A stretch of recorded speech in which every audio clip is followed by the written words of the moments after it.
पास certificate है, ये काम जब कर ही रहे हैं तो क्या जरूरत है बीच में एक बिचौलिए की। बच्चा लोग आवाज उठाता है, दो चार गो को निकालता है लोग, तो बच्चा में डर का भाव हो जाता है। और छुट्टी हमको भी चाहिए, काहे कि बीमारी हमको भी होती है। हम लोग को मिलना चाहिए, वही एनएम जीएनएम ये लोग है तो मिलता है, लेकिन उसी जगह पे हम लोग हैं तो हम लोग कोई नहीं, कुछ नहीं मिलता है इसका। कुछ नहीं मिलता। वो लोग लेडीज है, हम लोग क्या है। मुख्यमंत्री जो है नीतीश कुमार हैं और माननीय स्वास्थ्य मंत्री श्री मंगल पांडे जी से मेरा ये गुहार होगा कि वो इस चीज को संज्ञान में ले। हर चीज में ठेकेदारी व्यवस्था की जरूरत क्या है बिहार सरकार को। नमस्कार, आदर्श मंच पर आपका स्वागत है। आज हम बात करेंगे सरकारी झोल और जनता की गोलमोल में।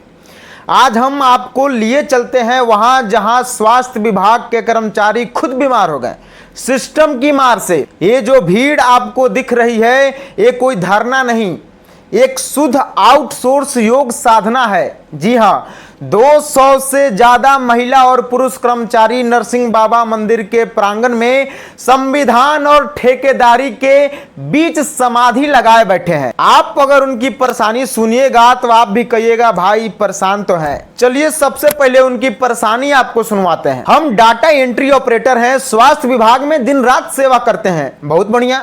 तो महीने में कितना कमाते हैं? कागज पर 26,000 मिलता है, हाथ में 14,000। तो बाकी 12,000 कहां गया?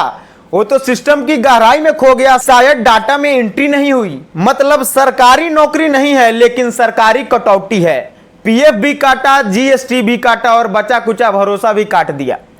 सरकार कहती है बेटी बचाओ बेटी पढ़ाओ, लेकिन यहाँ स्थिति है कि बेटी को डाटा एंट्री पर बैठाओ फिर उसका हक भी काट खाओ। महिला कर्मियों को ना पीरियड लीव मिलती है ना मैटरनिटी बेनिफिट। लालू यादव जी ने विधानसभा में एक कानून बनाया, स्पेशल लीव कानून, और उसको पास किया, लेकिन विभाग ने शायद उसे स्पैम फोल्डर में डाल दिया है। हम पूछते हैं, जब हम ईमानदारी से काम कर रहे हैं तो बिचौलिया क्या है? सवाल बड़ा है।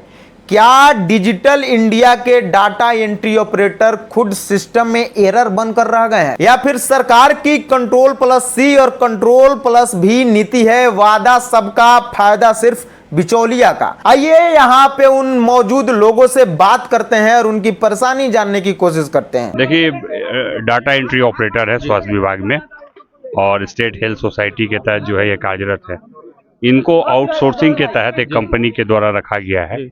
विगत 10, 12, 15 सालों से ये लोग कार्यरत है, कुछ 4-5 साल पुराने भी कर्मी हैं।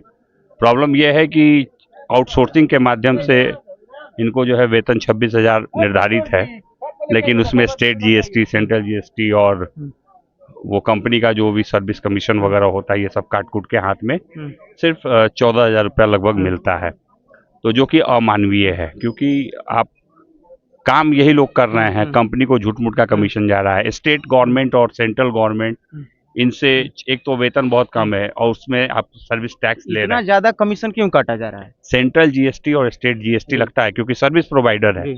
सर्विस प्रोवाइडर मतलब जो कंपनी जिसके तहत इन लोगों को लाया गया है। कहीं कोई दिक्कत ही नहीं, जब ये दक्षतापूर्ण कार्य को कर रहे हैं और पास सर्टिफिकेट है, ये काम जब कर ही रहे हैं तो क्या जरूरत है बीच में एक बिचौलिए की। हर चीज में ठेकेदारी व्यवस्था की जरूरत क्या है बिहार सरकार को।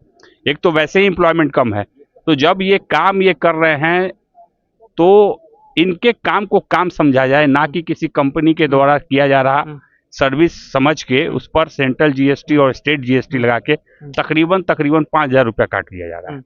उसके बाद जिस कंपनी के तहत है तो उसका भी कुछ कट है, सरकारी तरीके से ही वो काटा जाता है, लेकिन ये अवैध है, अमानवीय है। और इनका जो 26,000 है तो कम से कम इनके हाथ में 20,000, 21,000 रुपया मिले तो कोई बात हो। दिक्कत हम लोग की यही है कि हम लोग बहुत ईमानदारी से काम करते हैं और रहा बात कहीं भी हम लोग काम भी कहीं हैम्पर नहीं कर रहे हैं। हम लोग अपना काम करते हैं और संडे को बचा है तो हम लोग अपना करके हम लोग इस चीज़ के बीच का रास्ता निकाले कि आखिर ये कैसे होगा। तो मेरा यह माननीय मुख्यमंत्री जी से, और माननीय मुख्यमंत्री जो है नीतीश कुमार हैं और माननीय स्वास्थ्य मंत्री श्री मंगल पांडे जी से मेरा ये गुहार होगा कि वो इस चीज़ को संज्ञान में ले कि हम लोग का जो पैसा अवैध कट रहा है वो ना कटे और हम लोग को एक सम्मानजनक एक मानदेय मिले जिससे हम अपने परिवार को चला सकें। कारण यही है कि समान काम का समान वेतन मिलना चाहिए। हम काम करते हैं तो वेतन पूरा मिले और छुट्टी हमको भी चाहिए, काहे कि बीमारी हमको भी होती है। हम तो इसको झेले हैं 8-10 साल, और सब नीचे से ऊपर जान रहे हैं। बच्चा लोग आवाज उठाता है, 2-4 गो को निकालता है लोग, तो बच्चा में डर का भाव हो जाता है।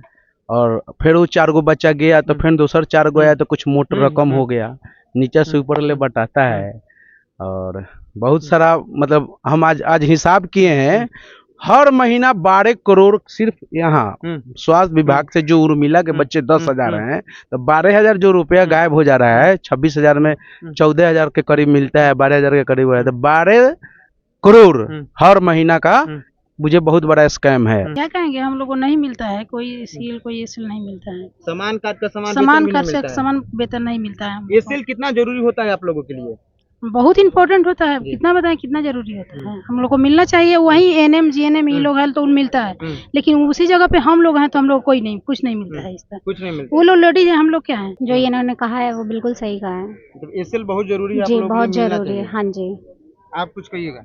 नहीं मिलता है, समान काम के लिए समान वेतन चाहिए, ये जरूरी है। हम लोग का भी तो परिवार, हम लोग का भी बच्चा है, हम लोग को चाहिए कि नहीं चाहिए, लेकिन इस पर सरकार की कोई नजर नहीं है। तो जो बोली है दीदी वही सही है कि हम लोग को भी मिलना चाहिए, क्योंकि एनएम को जो जैसे मिलता है वो हम लोग को भी तो जरूरी है ना। अब देखना यह है कि सरकार इस मुद्दे को कब स्विच करती है या नहीं करती है।